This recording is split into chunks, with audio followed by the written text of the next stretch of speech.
Marcus Devereaux, a self-made billionaire, feared respected a man who turned nothing into an empire worth more than most countries. But behind the suits and the silence, Marcus carried something money could not fix. A broken trust so deep it had turned him cold. So one Saturday morning he walked into a crowded street, dropped his wallet in front of 3 strangers and watched. 2 of them kept walking. One took the cash, but the third, a single mother with holes in her shoes, what she did with that wallet brought a billionaire to his knees on a public sidewalk and changed both their lives in a way neither of them saw coming. Hello friends, welcome to today's story. Before we go any further, please like this video and subscribe to our channel so you never miss a story. And tell us in the comments, where are you watching from? Are you in Atlanta, Chicago, London, Texas, New York? We love hearing from you. Now, sit back, get comfortable, and let's get into this story, because this one is going to stay with you long after it's over.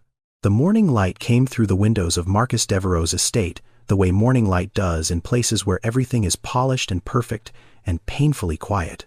It moved across marble floors, across crystal vases filled with flowers that a housekeeper replaced every 3 days, across a hallway so long that your voice would echo if you spoke loud enough. But nobody ever spoke loud enough in that house, because there was nobody there to speak to. The estate sat on 6 acres just north of Buckhead behind a set of iron gates so tall they blocked the house from the road entirely. You had to be invited in. Most people never were. Past the gates, a driveway curved through rows of magnolia trees, their white blossoms hanging heavy in the Georgia heat.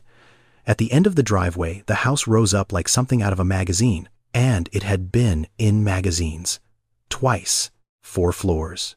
9 bedrooms. 7 bathrooms. A garage that held 6 cars, though Marcus only ever drove 2 of them. A kitchen with a marble island the size of a small boat. A swimming pool out back heated year-round that no one had swum in for over a year. And a dining room with a table built for 10 people, where every single morning one man sat at the far end eating alone. Everything about the place said one thing: this man has won. And Marcus Devereaux had won. That was the truth. But the truth is a tricky thing because it can be real and incomplete at the same time. Marcus was 56 years old. He had grown up on the south side of Atlanta, in a public housing complex where the hallways smelled like pine sol and cooking grease, and the elevator broke so often that people stopped reporting it. His mother, Dolores, worked 2 jobs. Mornings at a hotel downtown, folding sheets and scrubbing bathtubs. Evenings at a laundromat 3 blocks from their apartment, sorting other people's clothes until her fingers cracked. His father left when Marcus was 7. No fight, no warning. Just a Tuesday morning when the other side of the bed was empty and stayed empty. His mother never spoke about it. She just worked harder. And Marcus watched her, and something settled inside him even at that age. A quiet, burning thing. Not anger exactly. Determination. The kind that does not shout. The kind that just refuses to stop. He started small.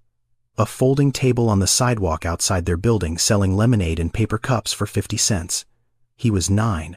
By 12, he was mowing lawns in neighborhoods 3 bus rides away. By 17, he was fixing up rooms in abandoned houses with tools he borrowed from a neighbor who worked construction. He learned plumbing from YouTube before YouTube was something people took seriously. He learned drywall from a man at the hardware store who let him watch and ask questions as long as he did not get in the way. At 24, he bought his first property. A falling-apart duplex on a street most people avoided. He fixed it with his own hands. Every wall, every pipe, every cracked window. He sold it for $60,000 more than he paid. Then he bought another one, and another. And again, and again, and again. 20 years later, Marcus Devereaux owned apartment buildings, commercial plazas, and mixed-use developments across Atlanta, Charlotte, and Memphis. His name was on buildings. His signature was on contracts worth more than some people would earn in 10 lifetimes. When Marcus walked into a room, people adjusted. They stood taller. They spoke more carefully. They wanted something from him, and he could always tell what it was before they opened their mouths. To the world, Marcus Devereaux was the definition of a man who made it. But the world only saw what Marcus allowed it to see.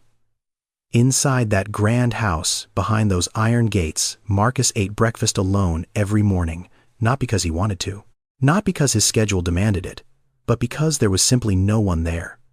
He sat at the far end of that long dining table with a plate of eggs and toast prepared by his cook, a quiet woman named Mrs. Tillman, and he ate in silence. The kind of silence that is not peaceful. The kind that sits on your shoulders and presses down. The kind that makes the sound of a fork against a plate feel louder than it should. Mrs. Tillman would bring his coffee at exactly 6:45 and say, "Good morning, Mr. Devereaux," and he would nod. And that was usually the most human contact he had before noon, sometimes the whole day. This was Marcus Devereaux's real life. And the reason for it had a shape. Two shapes, actually. Two betrayals that had built the wall he now lived behind. The first was a man named Curtis. They had grown up together in that same housing complex, same hallway, same broken elevator. Curtis was the closest thing Marcus had to a brother. They had shared meals, shared secrets, shared the kind of bond that only forms when two people survive the same hard thing together. When Marcus's business started doing well, Curtis came to him with a plan. A restaurant. His dream. He needed $200,000 to get it started. Marcus did not hesitate. He wrote the check the same afternoon. He did not ask for paperwork. He did not ask for a contract. Curtis was family. That was enough. 3 months later, Curtis was gone. The restaurant never opened. The money never came back. No phone call, no letter, no explanation. Just silence. The kind of silence that answers every question you are afraid to ask. Marcus sat in his car in a parking garage that evening for 2 hours. He did not drive. He did not call anyone. He just sat there with the engine off and the windows up, staring at the concrete wall in front of him, trying to understand how a person you loved could take from you so completely and disappear so easily. He never found the answer. The second was his wife. Her name was Nadine. They were married for 8 years, and for most of those years Marcus believed, truly believed, that she was the one person who loved him for who he was and not for what he had built. She was warm. She was present. She laughed in a way that made him feel like maybe the world was not as cold as he had decided it was. He had opened up to her in ways he had never opened up to anyone. He told her about his father leaving. About the lemonade stand. About the nights when his mother came home so tired she fell asleep sitting up at the kitchen table with her shoes still on. He gave Nadine everything. Not just money. Time. Honesty. The soft, unprotected parts of himself that he had kept locked away for years. And she had taken them. All of them. When the divorce papers arrived, Marcus's lawyer found something. A shell company registered under a relative's name that Nadine had been funneling money into for the last 3 years of their marriage. Small transfers at first, then larger ones. By the time it was over, she had moved close to $2 million out of their shared accounts and into a place Marcus was never supposed to find. He did not fight it publicly. He did not scream or threaten or make a scene. He signed the papers. He let her go. And that night, standing in the kitchen of his empty house, he felt something close inside him, not break, close. Like a door being shut very quietly by someone who has decided they will never open it again. After that, Marcus Devereaux stopped trusting people. Not dramatically, not loudly, quietly. The way dangerous things happen. He smiled at events. He shook hands at galas. He sat through dinners and laughed at the right moments and said the right things. But if you looked closely, if you really looked, something in his eyes was missing. Not a wall you could see. But you could feel it. If you got too close, something would shift. His voice would go even. His face would go still. He would nod politely and step back. Not with his feet, with everything. He had learned to be in a room without really being in it. To sit across from someone and seem present while inside he was somewhere far away behind a door that no one had the key to. His housekeeper, Mrs. Tillman, was the only person who saw it clearly, because she was the only one who was there every day. She saw the untouched plates. She saw the way he stood by the window in the evenings, looking out at the garden with the expression of a man who had misplaced something important and could not remember where he left it. She never said anything. It was not her place. And Marcus never asked her to. Trust is a currency, and Marcus Devereaux had been bankrupt in it for a very long time. It was on a Friday evening that the idea first took shape. Marcus had just left a charity gala downtown. One of those events where wealthy people gather in expensive clothes and write checks and feel good about themselves for a few hours. He had written his check. He had shaken the hands. He had smiled for the photographs. And now he was done. He sat in the back of his car while his driver pulled out of the hotel parking structure, and he watched the city move past the window. Atlanta at night. Headlights and streetlights and the glow of restaurant signs. People walking. People talking. People living their ordinary, unhurried lives. The car stopped at a red light near a busy intersection. And that was when Marcus saw it. A man in a gray jacket was walking quickly down the sidewalk. As he walked, something slipped from his back pocket. A wallet. It hit the pavement and skidded slightly to the left. The man kept walking. He did not notice. 3 people passed the wallet.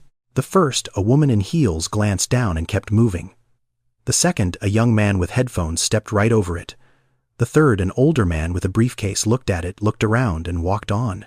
Then a boy appeared. He could not have been more than 11 or 12. He was carrying a box of candy bars, the kind kids sell outside grocery stores. He saw the wallet on the ground. He picked it up. He looked inside it. Then he closed it and ran. Not away. After the man. The boy caught up to him half a block later, tugged on his sleeve, and held the wallet out. The man in the gray jacket took it. He did not say thank you. He did not look the boy in the eye. He just snatched the wallet, checked the contents, and walked away. Did not even break stride. The boy stood there for a moment. Then he turned around, walked back to his corner, set down his box of candy bars, and kept selling. Marcus watched the whole thing through the car window. The light turned green. The car moved forward. But Marcus did not move. Not inside. Something had landed in him, heavy and sharp and clear. That boy had nothing. He knew there would be no reward. He knew nobody was watching. And he gave it back anyway. Not because it made sense, because it was right. Marcus leaned back against the leather seat and stared at the ceiling of the car. A thought was forming.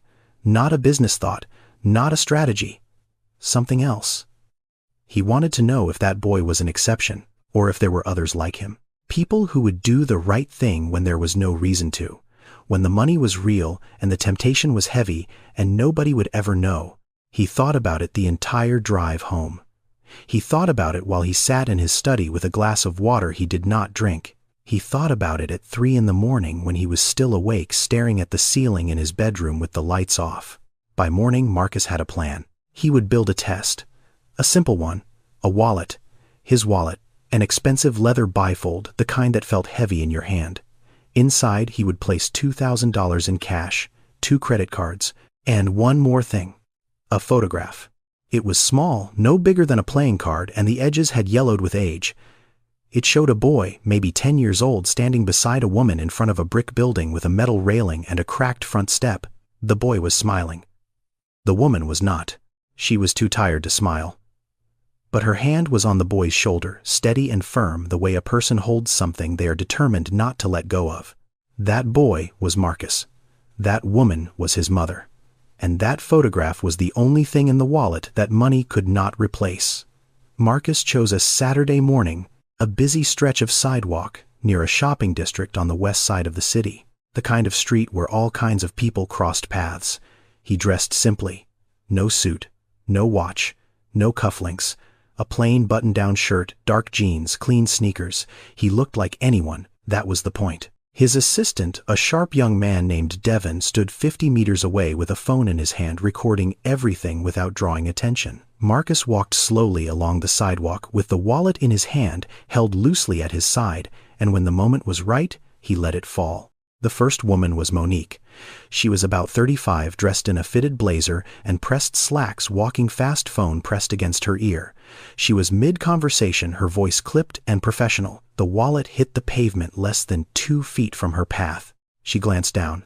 Her eyes registered it. Then they moved forward again, and so did her feet. She stepped past it without breaking stride, as if it were a crack in the sidewalk, something beneath her attention.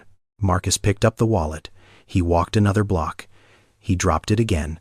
The second woman was Keisha. She was about 40, standing at a coffee cart on the curb, counting coins in her palm to pay for a small cup. The wallet landed near her left shoe. She looked down. She bent and picked it up. She opened it. Her fingers moved past the credit cards and found the cash. 20 hundreds. She looked up. She looked left. She looked right.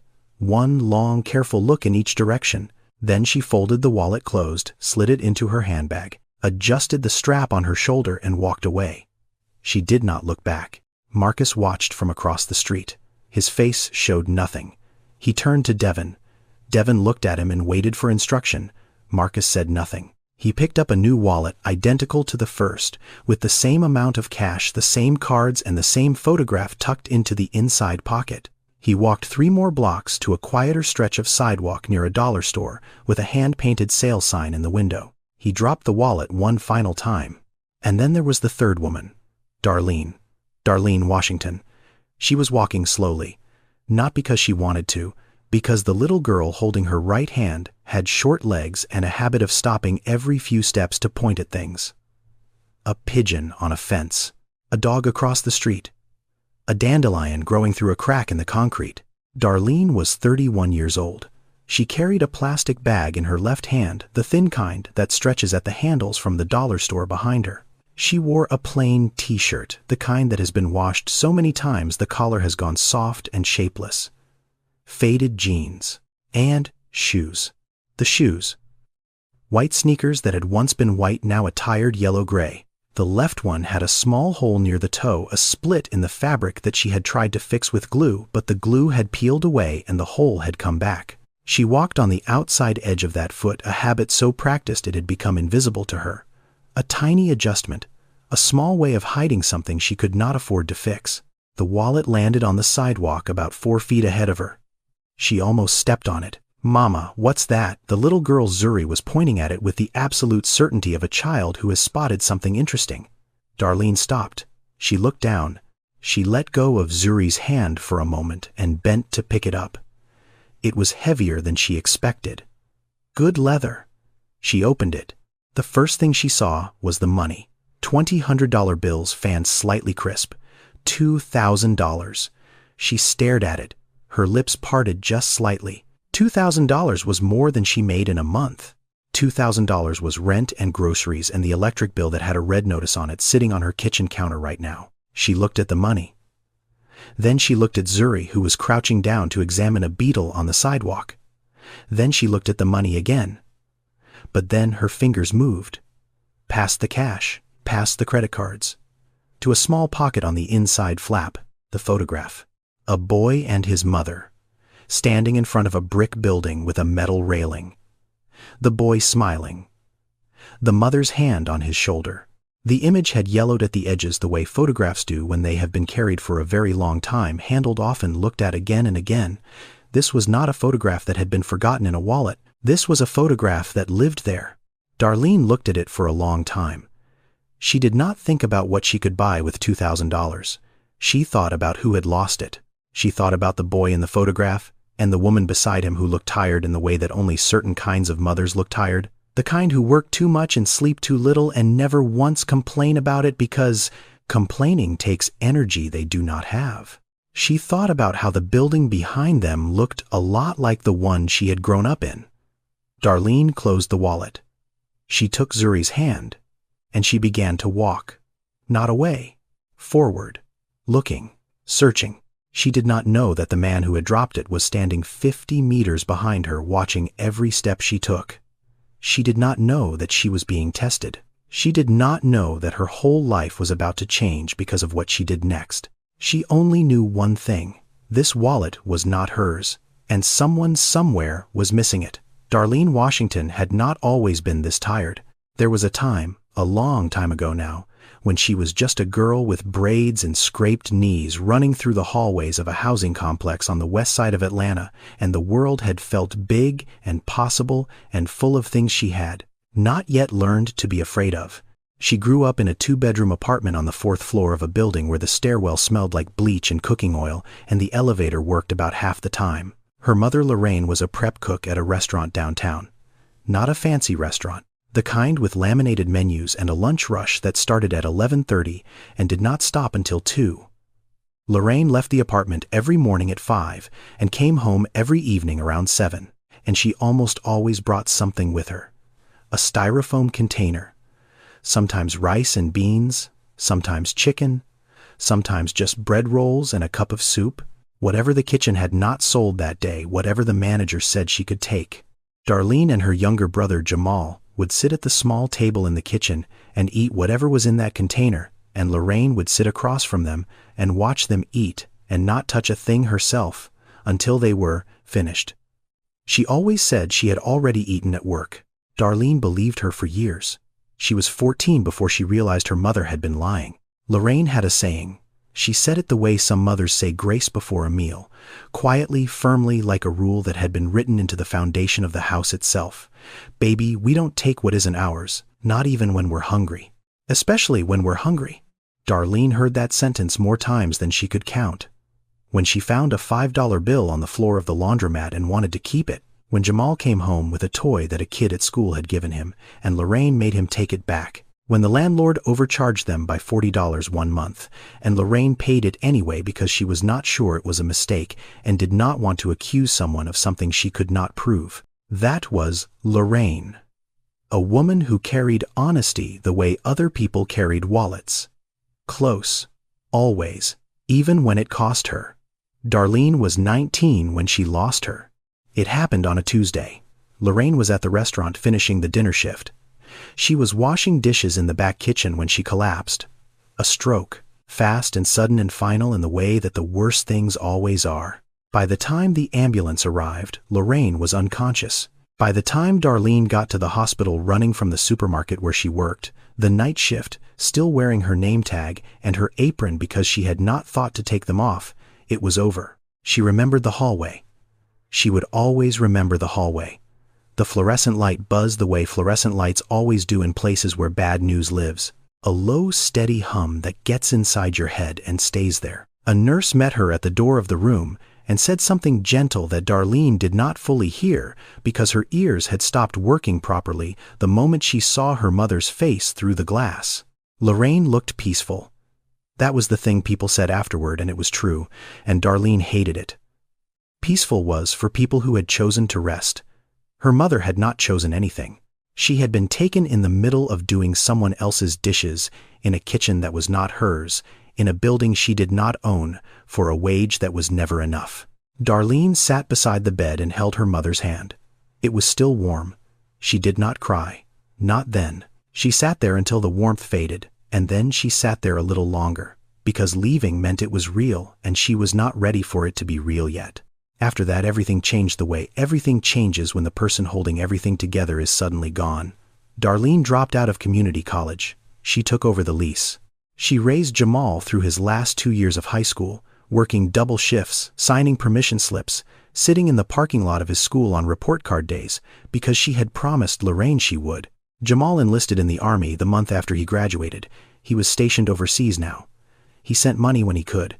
It was never much, but Darlene never complained about it because that was not who she was. At 26, she met a man named Terrence. He was kind and funny, and he looked at her the way nobody had looked at her in a long time, like she was someone worth staying for.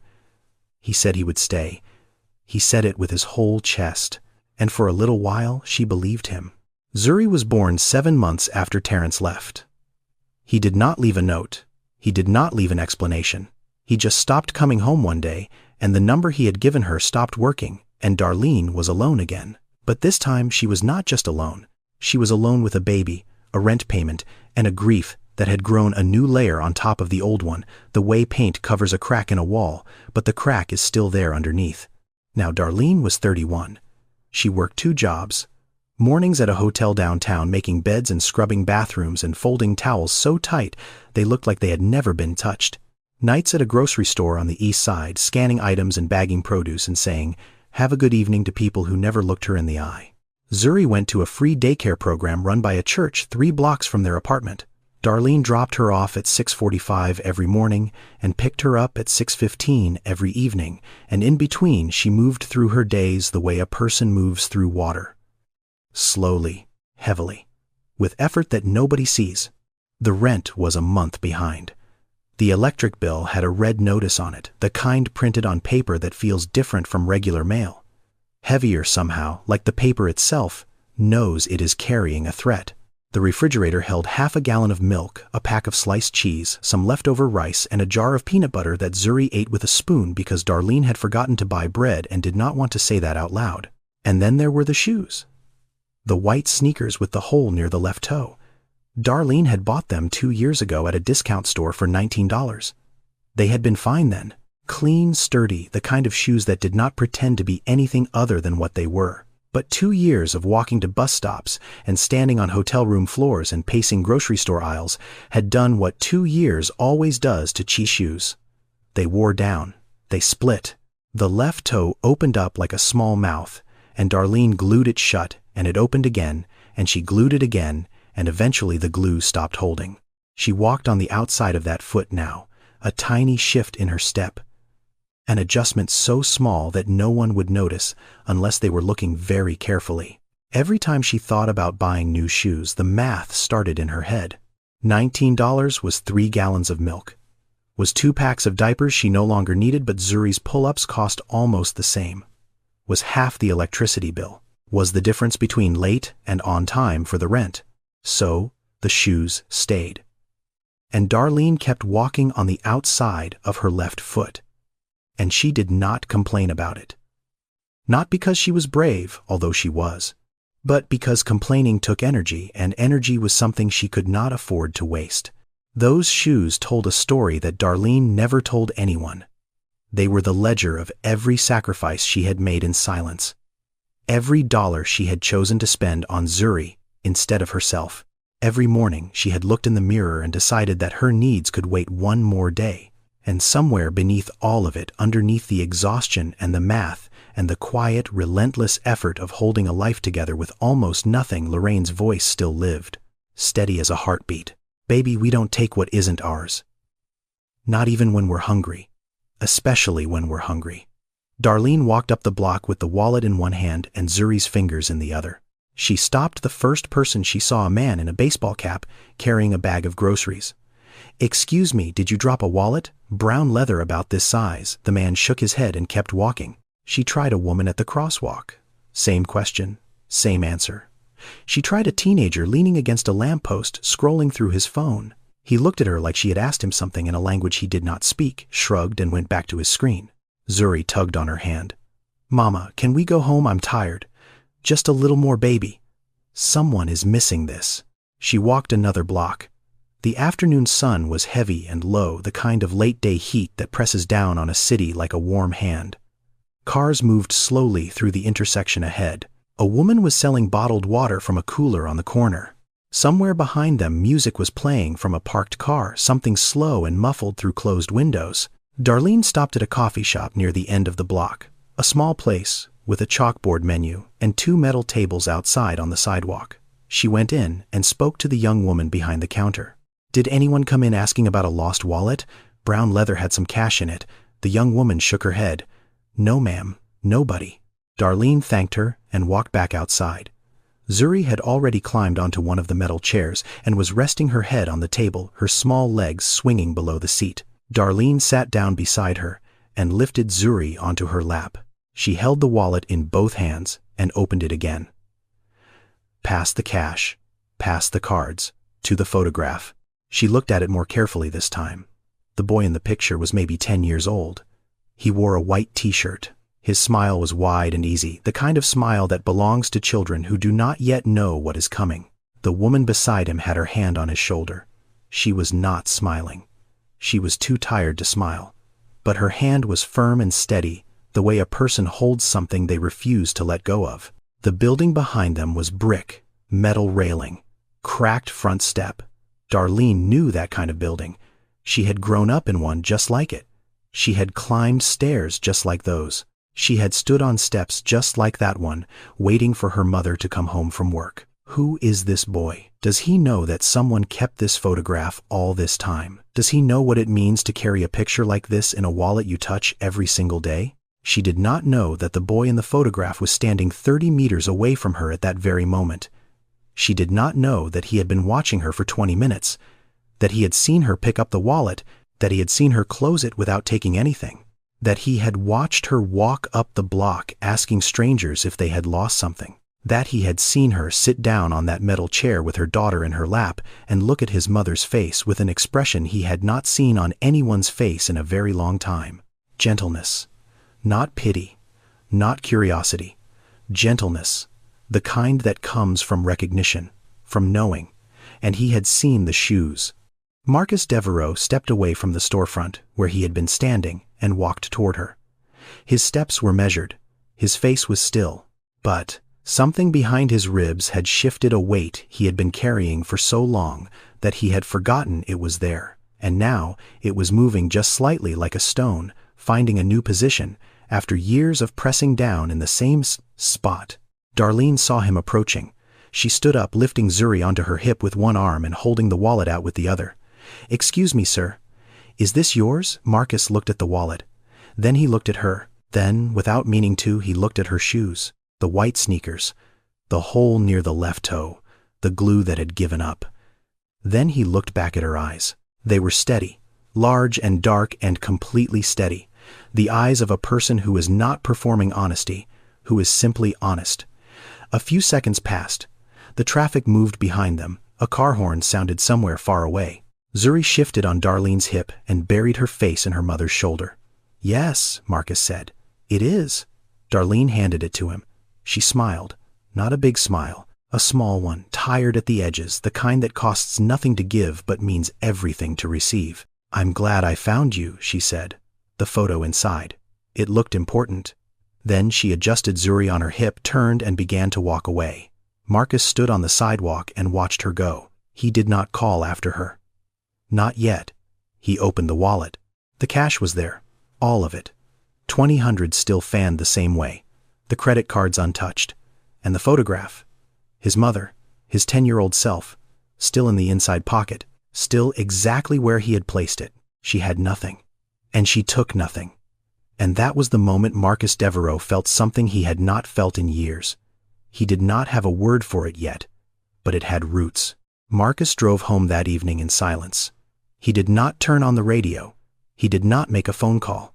He sat behind the wheel and let the city pass by the windows, lights, and storefronts, and people moving through their evenings, and he thought about a woman with a hole in her shoe who had held $2,000 in her hands and given it back. He pulled through the iron gates parked in the garage and went directly to his study. He did not eat dinner. Mrs. Tillman had left a plate for him in the kitchen, covered in foil the way she always did. He walked past it. He sat at his desk and took the wallet out of his pocket and set it in front of him. He opened it to the photograph. He had looked at this picture thousands of times. It had lived in his wallet for over 20 years. But tonight, he looked at it differently. Tonight he looked at his mother, Dolores Devereaux. 5'3", hands that were always chapped, shoes that were always worn. A woman who had cleaned other people's rooms and folded other people's sheets and never once taken so much as a bar of soap from a hotel bathroom, even when they had none at home. Even when it would have been so easy. Even when nobody would have known. He looked at the woman in the photograph, and he saw another woman. Younger. Different face. Same eyes. Same shoes. The same shoes. Marcus set the photograph down and leaned back in his chair. The house was quiet around him. The kind of quiet that is not peaceful. The kind that presses in. He picked up his phone and called Devon. "The woman from today," Marcus said. "The third one. I need you to find out who she is." Devon did not ask why. He had worked for Marcus long enough to know when a question was not welcome. "I'll start with the footage from today and check the coffee shop. I'll have something by morning." By 9 o'clock the next morning, a file was on Marcus's desk. Darlene Washington, age 31, single mother, one daughter, age 5, 2 jobs, one at a hotel, one at a grocery store. Current address, a 4th floor walk-up in a building on the west side. Rent status 1 month behind, no savings, no family in the city except the daughter. Marcus read the file slowly. He read it the way he read contracts, carefully, missing nothing. But this was not a contract. This was a life. A whole life reduced to a few lines on a page, and every line said the same thing. She has almost nothing. He set the file down on his desk. He placed his hands flat on the surface and sat very still. A thought arrived. Not loud, not dramatic, quiet the way the most important thoughts always are. I have spent 30 years building a fortune, and the most valuable thing I own is a photograph that a woman with holes in her shoes could have sold but chose to return. He sat with that thought for a long time. Outside the window, the morning light moved across the garden slowly. The fountain ran the way it always did, steady and constant and indifferent. He thought about Monique. She had seen the wallet and walked past it. He did not blame her for that. Some people are simply not paying attention. That is not a crime. It is just a kind of sleep. He thought about Keisha. She had picked it up, seen the money, and taken it. He did not blame her either. Not really. He understood the math of desperation. He understood what $2,000 looks like when your bank account is empty. He was not angry at her. He was not angry at either of them. He was tired. Tired of being right about people. Tired of the story he had told himself for so long that it had become the only story he knew. The story that said people will always take. That is what people do. And if you are foolish enough to trust them, you deserve what you get. But Darlene had not taken. Darlene, who needed the money more than either of the other two, who had a daughter to feed and a rent payment she could not make, and shoes that were falling apart on her feet. Darlene had held that wallet with both hands and walked up a city block in the afternoon heat, asking strangers if they had lost something. She had proved him wrong. And being wrong had never felt so much like relief. Something shifted in his chest that night. Not a big movement, not a collapse, just a small adjustment, the way a stone shifts in the ground after years of rain. Almost nothing. Almost everything. He did not sleep. He lay in his bed in that enormous house and stared at the ceiling and thought about a boy who sold candy on a street corner, about a mother who brought home restaurant leftovers, about a wallet on a sidewalk and a woman who gave it back, about shoes with holes in them and what those holes really meant. By the time the sun came up, Marcus had made a decision. 3 days later, Marcus Devereaux pulled out of his garage, but not in the Bentley, not in the Range Rover, not in any of the 4 other vehicles that sat polished and waiting in their numbered spaces. He drove the Honda Accord, a 2003 model silver, with a scratch on the rear bumper and a small dent in the passenger door that he had never bothered to fix. It was the first car he had ever owned. He had bought it the year his business started making real money, and he had kept it in the garage ever since. Not because it was valuable, because it was true. He drove across the city, past the office towers downtown, past the shopping districts, past the neighborhoods where the houses got bigger and the lawns got wider, and then past the point where everything reversed, where the houses got smaller, where the lawns disappeared, where the buildings got older and the paint got thinner and the streets got busier with people who move the way people move when they are carrying something heavy. He parked on a street he had not visited in years but recognized immediately because it looked like the street where he had grown up. Same kind of buildings, same kind of storefronts, same feeling in the air, a mixture of food and exhaust and music from open windows and the low hum of a neighborhood that is always awake because rest is a luxury not everyone can afford. Darlene's building was on the corner. 4 stories. No elevator. The paint on the outside was peeling in patches like a wall that had started to undress itself and given up halfway through. The front door was propped open with a brick. Marcus walked in. The stairwell was narrow. The handrail was loose. On the 2nd floor, a television played behind a closed door, the sound muffled and tinny. On the 3rd floor, a child's bicycle leaned against the wall, one training wheel missing.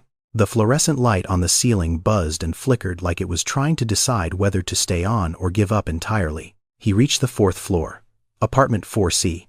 He stood in front of the door for a moment. He could hear movement inside, a child's voice, the sound of running water. He knocked 3 times. Slow. The door opened and Darlene stood in the doorway. She was wearing a hotel uniform, dark blue, with a name tag clipped to the pocket. Her hair was pulled back. Her face carried the particular kind of tiredness that does not come from one bad night, but from years of not enough sleep, stacked one on top of another. She looked at Marcus. She blinked once. Then recognition arrived. "You're the man with the wallet." "I am," Marcus said. "I'm sorry to come unannounced. I was wondering if I could talk to you for a moment." Darlene's eyes moved past him, briefly scanning the hallway the way a person does when a stranger appears at their door. Then she looked back at him. Then she glanced behind her into the apartment, and Marcus caught a glimpse of it. Small, clean, organized in that careful way that people organize things when space is limited and nothing can be wasted. A sofa with a faded cloth draped over it. A small table with 2 chairs. Children's drawings taped to the refrigerator with strips of masking tape. She stepped aside. "Come in." Marcus entered the apartment the way a tall man enters a small room, carefully pulling himself inward, making himself less. He was aware of every surface, every detail. The framed photograph of a woman on the bookshelf beside the television. The pair of small pink sneakers by the door. The stack of picture books on the floor beside the sofa. Zuri appeared from the hallway. She stopped when she saw Marcus and looked up at him with the enormous, undecided eyes of a child, determining whether a stranger was interesting or frightening. "Are you Mama's friend?" she asked. Marcus opened his mouth, then closed it. Darlene answered for him. "He's someone Mama helped the other day, baby. Go play in your room for a bit." Zuri considered this. Then she turned and walked back down the hall, looking over her shoulder once before disappearing through a doorway. Darlene gestured to the small kitchen table. Marcus sat down on a plastic chair that creaked under his weight. She moved to the counter and filled a kettle. She opened a cupboard and took down 2 cups. They did not match. One was white with a chipped rim. The other was green with a faded floral pattern. She dropped a tea bag into each. Marcus looked at those cups, and something hit him so suddenly that he had to grip the edge of the table. His mother had made tea in cups that did not match. Every single morning, in a kitchen that looked almost exactly like this one. A kettle on the stove, 2 cups from different sets that had been broken and scattered over the years until nothing went together anymore, but the tea still tasted the same. Darlene set a cup in front of him. She sat down across the table with her own. She did not ask him what he wanted. She simply waited. Marcus wrapped both hands around the cup. The warmth moved through his palms. He looked at Darlene. She looked back at him, patient, unhurried, not uncomfortable with silence the way most people are. "I need to tell you something," he said. His voice was steady, but something underneath it was not. "That wallet, I didn't lose it by accident." Darlene's cup stopped halfway to her mouth. She set it down slowly. She looked at him. She did not speak. The kitchen was quiet. The kettle on the stove ticked as it cooled. From somewhere in the building a door closed. From Zuri's room, the faint sound of a little girl talking softly to herself. Darlene looked at Marcus across the small table in the small kitchen, in the small apartment that held everything she had in the world. And she waited. Marcus told her everything. He spoke slowly, the way a man speaks when he knows the words coming out of his mouth might cost him something. He told her about the gala, about the boy with the candy bars, about the idea that had kept him awake at 3 in the morning. About the wallet, the cash, the photograph, about Monique who walked past, about Keisha who took it, about standing 50 meters away and watching 3 strangers answer a question they did not know they were being asked. He told her all of it. And when he finished, the kitchen was very quiet. Darlene did not smile. She did not nod. She did not say thank you or how interesting or anything that a person might say to fill the silence with something comfortable. Her expression changed. Not dramatically, but the warmth that had been there a moment ago, the openness, the willingness to sit across from a stranger and offer him tea in a cup with a chipped rim, something in that shifted, cooled, like a window closing on a warm day. "So you tested people," she said. Her voice was level, careful, like an experiment. Marcus did not answer right away.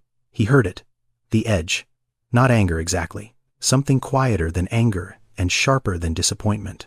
"I didn't return that wallet to pass a test," Darlene said. She looked at him directly. "I returned it because it wasn't mine." The sentence landed in the room like something heavy set down on a table. Simple, final, not defensive, just true. Marcus opened his mouth, then closed it. He looked at the cup of tea in his hands, and then at the woman sitting across from him, and for the first time in a very long time, Marcus Devereaux did not have a strategy. He did not have a next move. He had walked into this apartment as a man who was used to controlling rooms, and now he was sitting in a plastic chair in a kitchen the size of his walk-in closet, being corrected by a woman who made less in a month than he spent on a single dinner. And she was right. "You're right," he said, "and I'm sorry." Darlene studied him. Not his clothes, not his posture, his eyes. She looked at him the way she had looked at the photograph in the wallet, carefully, like someone searching for the person behind the surface. And she found him, the way certain people can. Not because they are trying to impress or manipulate or position themselves, but because they have been hurt enough to recognize hurt in others. Because pain teaches you to see pain if you let it. "You didn't come here to thank me," she said quietly. "You came here because you needed someone to be real with you." Marcus was still. The kind of still that is not composed. The kind that happens when someone has said the thing you have been avoiding saying to yourself. "I haven't had that in a long time," he said.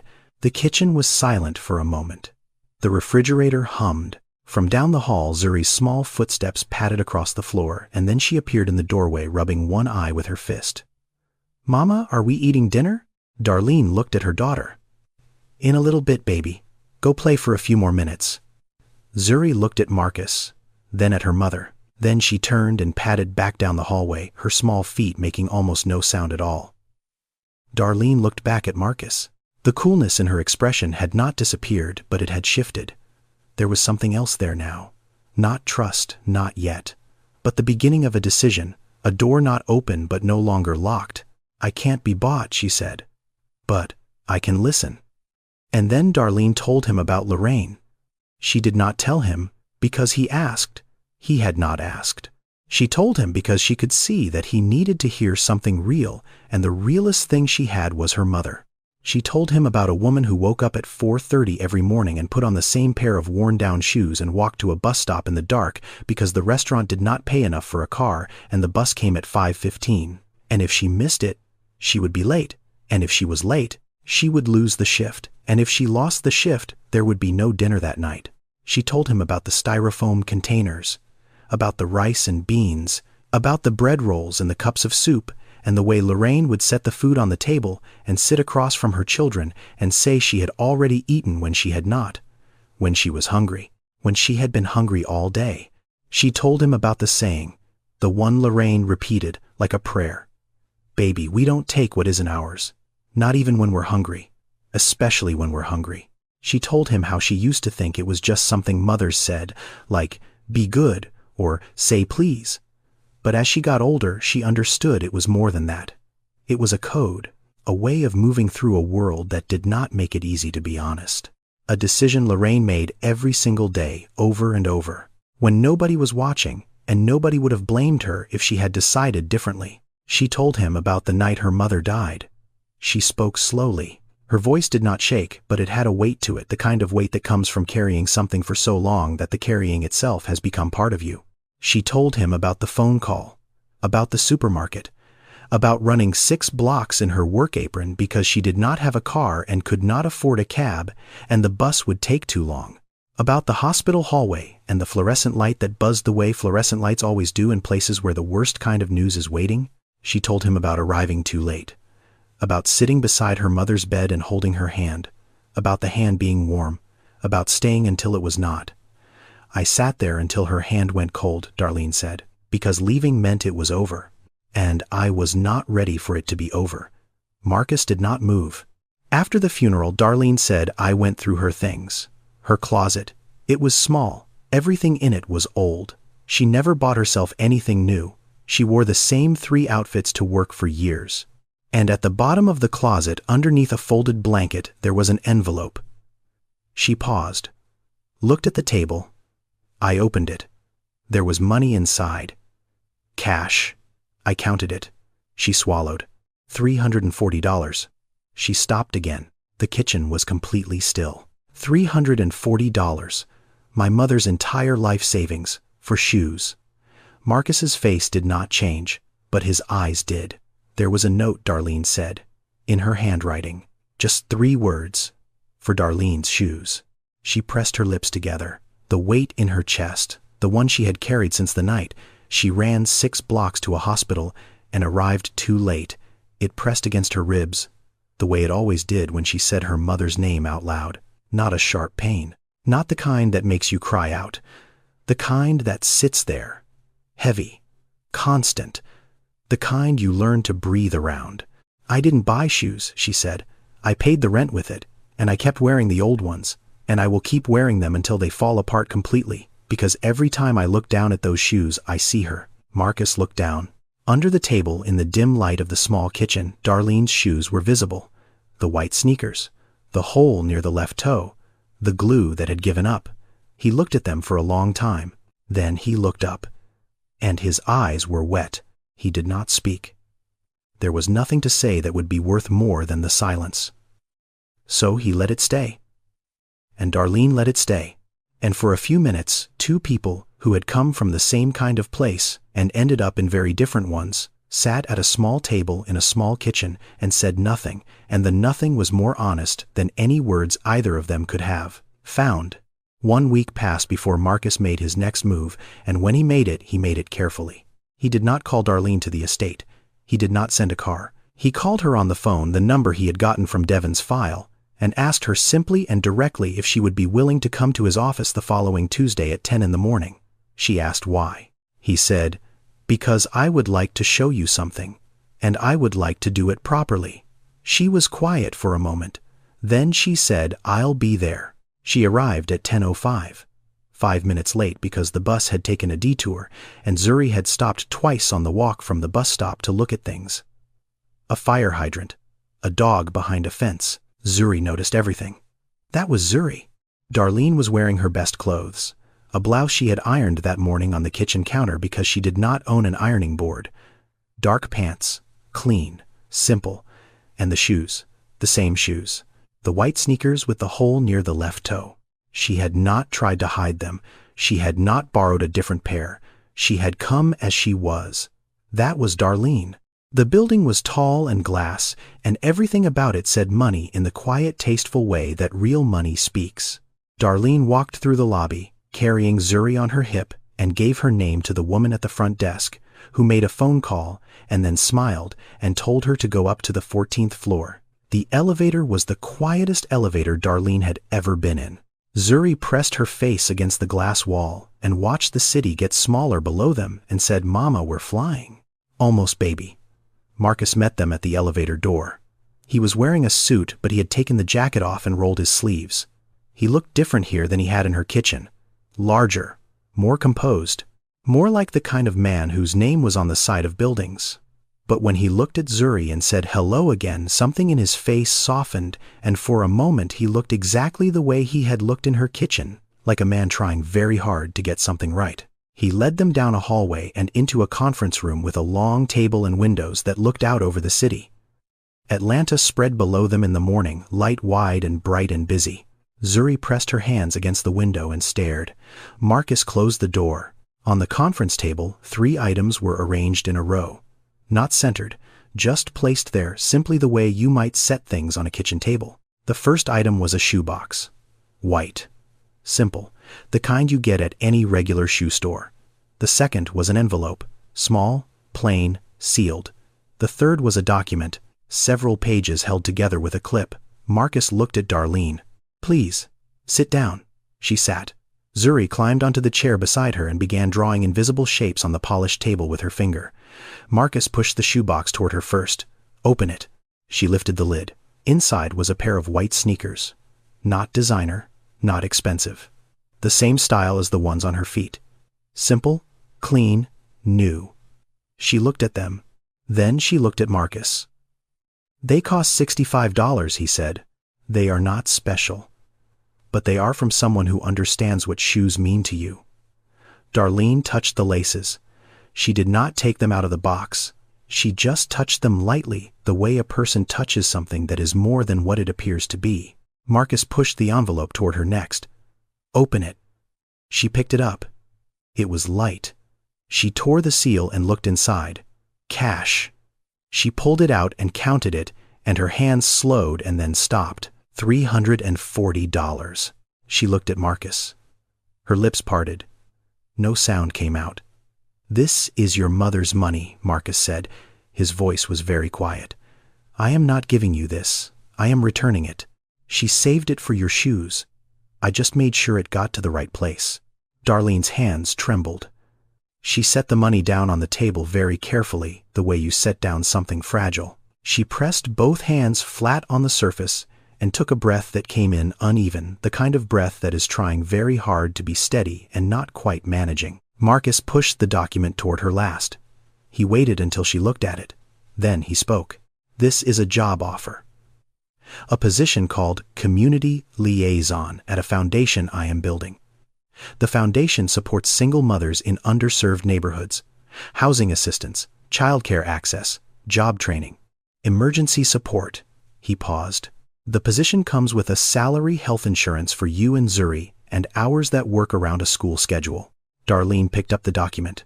She read the first page slowly, then the second. Her eyes moved across the words, and Marcus could see them filling slowly the way a glass fills when the water is poured carefully. "I don't want to give you things, Darlene," Marcus said. "I want to give you a chance to do what you already do. See people, really see them, and get paid for it."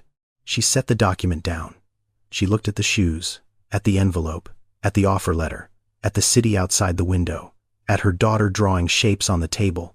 She was quiet for a long time. The room was quiet, the kind of quiet that holds its breath. "Why?" she said. Her voice was barely above a whisper. Marcus looked at her. "Because you held a wallet with $2,000 in it, and all you saw was a photograph of a boy and his mother, and that boy was me." He paused. "And that mother, she would have liked you." Something broke in Darlene then. Not loudly. Not the way things break in movies with a sound and a dramatic collapse. Quietly. The way real things break. Tears came down her face, slow and silent, while she sat perfectly straight in her chair with her hands on the table and her daughter beside her. She did not cover her face. She did not turn away. She let it come. Zuri looked up. She saw her mother's face, and her small expression changed to one of concern that was enormous and pure in the way only a 5-year-old's concern can be. "Mama, why are you crying?" Darlene reached out and put her hand on her daughter's head. She smoothed her hair once, twice, "Because someone remembered your grandma, baby." Zuri considered this with the seriousness of a child processing information that is bigger than she can fully hold. "Is that good crying? Or sad crying?" she asked. Darlene smiled through the tears. A real smile. The kind that costs everything and gives back more. "Both, baby. It's both." The weeks that followed were quiet ones. The kind of quiet that is not empty, but full. Full of beginnings and adjustments and the slow, careful process of a life rearranging itself into a new shape. Darlene started the job on a Monday. She arrived at the foundation office at 8:45, 15 minutes early, wearing the new white sneakers and a nervousness she did her best to hide. The office was small, 3 rooms above a pharmacy on the ground floor of a commercial building on the west side. 2 desks, a filing cabinet, a printer that jammed every third page, and a phone that rang more often than anyone expected. Her title was Community Liaison. Her job was simple in description and vast in practice. Go into the neighborhoods, find the mothers who needed help, listen to them, connect them to the resources the foundation could provide. Housing leads, childcare subsidies, emergency food assistance, job placement, the kind of help that exists in a city like Atlanta but hides behind phone numbers nobody answers and forms nobody has time to fill out. Darlene was good at it. Not because she had training, not because she had a degree in social work or a background in nonprofit management. She was good at it because she had been one of them. She knew what it felt like to sit at a kitchen table at midnight doing the math that never added up. She knew what it sounded like when a mother said, "We're fine," and meant we are drowning. She knew the difference between the kind of help that makes a person feel seen and the kind that makes a person feel small. She went door to door. She sat in kitchens that looked like hers had looked 6 weeks ago, small, clean, held together with effort and stubborn pride. She drank tea from cups that did not match and listened to women tell her things they had not told anyone, because telling someone requires trusting someone, and trust requires feeling like the person across from you understands. One afternoon she visited a young mother named Shayla, 23 years old, 2 children, a 1-bedroom apartment with clothes drying on a line strung across the kitchen. Shayla apologized 3 times before Darlene had even sat down. "I'm sorry about the mess. I didn't have time to clean. I'm sorry." Darlene set her bag on the floor and sat at the small table and said, "My apartment used to look Shayla stared at her for a moment. Then her face crumbled softly the way faces crumble when someone has said the exact thing a person needed to hear and did not know they needed to hear it until it arrived. She cried, not loudly, just the quiet, overwhelmed tears of a woman who had been holding everything together so tightly that the slightest loosening of the grip brought it all forward. Darlene did not rush her. She sat and waited and passed her a napkin from the holder on the table and let her take her time. Because she knew. She knew what it meant to be seen without being judged. She knew the weight of someone simply saying, I understand. Darlene wore the new sneakers to work every day. They were white and clean, and they fit well, and they did not have a hole near the left toe. She walked normally in them, both feet flat, no adjustment, no hiding. And every evening when she came home, she took them off and placed them by the front door and looked at the shelf beside the television where two things sat side by side, her mother's photograph and the old shoes. She had put the old shoes on the shelf beside her mother's photograph, not because they were worth keeping, but because they were worth remembering.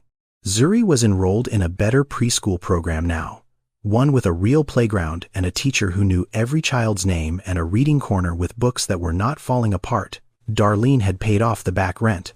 The electric bill was current. The refrigerator was full.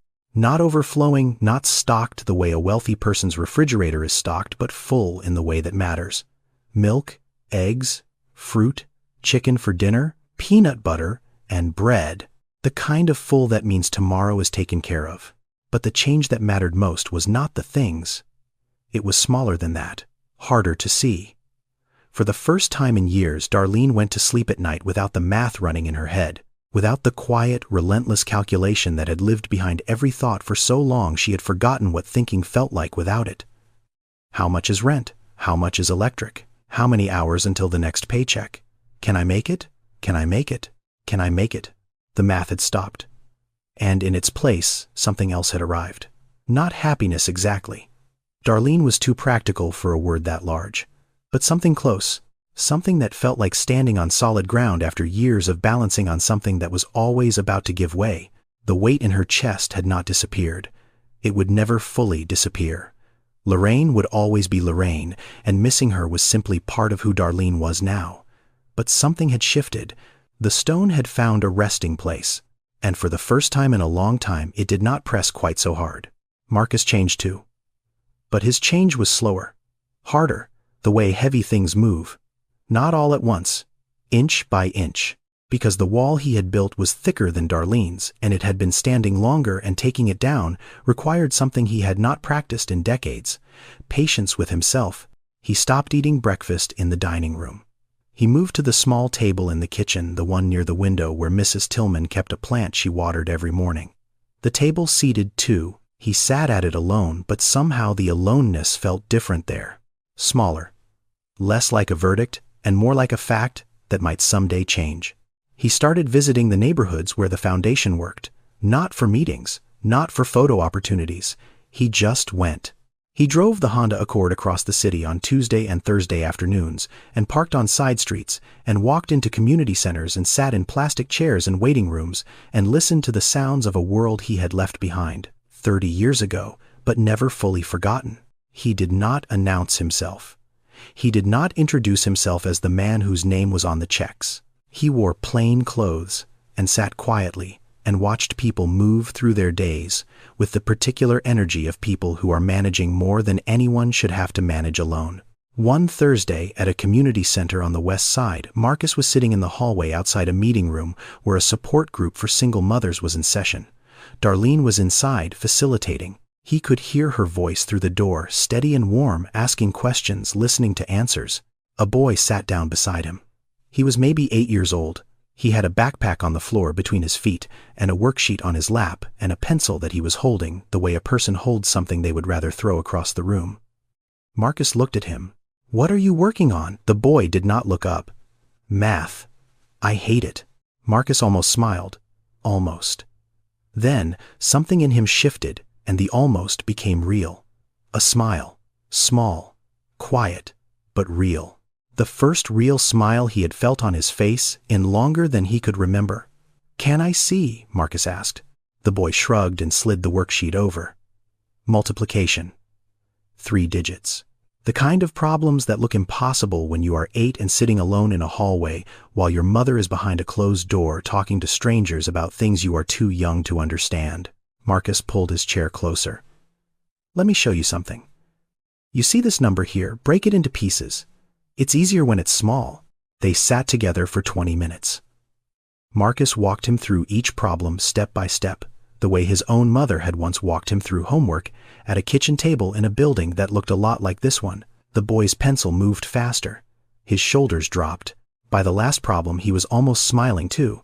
When Marcus stood up, the boy looked at him with the clear, unguarded eyes of a child who has not yet learned to be suspicious of kindness. "You're kinda good at this," the boy said. "You should be a teacher." Marcus walked out of the community center and stood on the sidewalk in the late afternoon light and pressed the back of his hand against his eyes. He stood there for a moment. Just a moment. Then he took a breath and walked to his car. That night he went into his study. He opened his wallet and took out the photograph. His mother, himself at 10 years old, the brick building, the cracked step. He had carried this picture in his wallet for over 20 years. Close but hidden. Always with him but never looked at. A keepsake that had become more like a habit than a memory. He set it on the corner of his desk, face up, visible, where he would see it every morning when he sat down and every evening when he stood up, where it could watch him and where he could be watched. He looked at his mother's face through the glass of the small frame he had bought that afternoon at a shop on the way home. He looked at the boy he had been. Before Curtis. Before Nadine. Before the wall. He was not a different man. He was just slowly becoming the man he had been before the walls went up. 6 months later, on a Saturday morning in October, the foundation opened a new community center on the west side of Atlanta. It was not a grand opening. There were no reporters, no ribbon-cutting ceremony with oversized scissors, just a building that had been repaired and repainted and filled with things that mattered. A tutoring room, a childcare space with soft mats and picture books, a kitchen where cooking classes would be held twice a week, a meeting room with chairs arranged in a circle for the support groups that Darlene had been running out of borrowed spaces for months. The block was alive that morning in the way only certain blocks in certain neighborhoods come alive, with music from a speaker someone had set up on the front steps and children running between the legs of adults and women standing in small groups talking with the comfortable ease of people who have known each other's struggles long enough to stop pretending they do not exist. A long table had been set up outside with food. Homemade food, macaroni and cheese in foil pans, collard greens, cornbread, a sheet cake with yellow frosting that 2 of the mothers from the program had baked together the night before. It was not catered. It was not elegant. It was real. Darlene stood near the entrance. She was wearing the white sneakers Marcus had given her and a simple dress she had bought with her own money from her own paycheck, and she stood with her hands at her sides looking at something on the wall just inside the door. A plaque. Small, simple. Mounted at the height of a person's eye line, it read the Lorraine Washington Community Center. Darlene had not known. Marcus had not told her. She had learned the name of the center this morning when she arrived early to set up chairs and saw the plaque for the first time, and she had stood in front of it for a very long time without moving. She reached out now and touched the letters with her fingertips. The L. The W. She traced them slowly the way a person traces something they want to make sure is real. Zuri was beside her, holding her hand, looking up at the plaque, with the serious concentration of a child reading something important. "Mama, that's Grandma's name." Darlene knelt down so she was level with her daughter's eyes. She smoothed Zuri's hair. "Yes, baby, that's Grandma's name. Is Grandma here?" Darlene looked at the plaque, then at the building, then at the children running through the rooms inside, and the mothers standing in the doorway, and the table of food, and the speaker playing music on the steps. "Yeah, baby," she said softly. "I think she is." She stood up. And that was when she saw Marcus. He was standing a few feet away. Not in a suit. Dark trousers, a simple shirt, his hands in his pockets. He looked different from the man who had sat in her kitchen months ago. Not entirely different, but his eyes were different. There was something in them that had not been there before. Not happiness exactly. Something quieter than that. Something warmer. Like a room where someone has finally turned on the light. A little girl, maybe 6, ran past them and stopped and looked at Darlene with the enormous directness of a child who does not know how to be indirect. "Miss Darlene, is this place yours?" Darlene smiled. "It's not mine, sweetheart. It belongs to everyone." The girl considered this with great seriousness. Then she nodded once. "Well, it's the best place on this street." And then she was gone, running back through the door and into the building, her shoes slapping against the new floor. Marcus stepped forward and stood beside Darlene. Not in front, not behind, beside. They both looked at the plaque, at the name, at the light coming through the window, beside it falling warm and steady across the letters. From inside the building, the sound of children, laughter and small voices, and the clatter of chairs being moved by people who were making themselves at home in a place that had been built for them. "I think she would have liked this place," Marcus said quietly. Darlene looked at him. Her eyes were bright, not with tears, with something clearer than tears, the particular brightness of a person who has carried a heavy thing for a very long time and has finally found a place to set it down. "She would have liked you," Darlene said. Marcus was quiet for a moment. The afternoon light moved across the sidewalk between them. A breeze came through, warm and slow, carrying the smell of cornbread from the table outside. "Tell me about her," he said. Darlene smiled. It moved through her whole face the way light moves through water. Slow, warm, full. "She would have made you tea in a mismatched cup," she said, "and told you to sit down and stop looking so serious." Marcus laughed. Not a polished laugh. Not the careful, measured sound he had been making at galas and dinners for years. A real laugh. Short and surprised and honest, the kind that escapes before a person can catch it. And so she told him. And he listened. And for the first time in a very long time, neither of them was alone. I hope this story stayed with you the way it stayed with me. Like, share, subscribe, and tell me in the comments what would you have done with that wallet. Let me know where you are watching from. See you in the next one.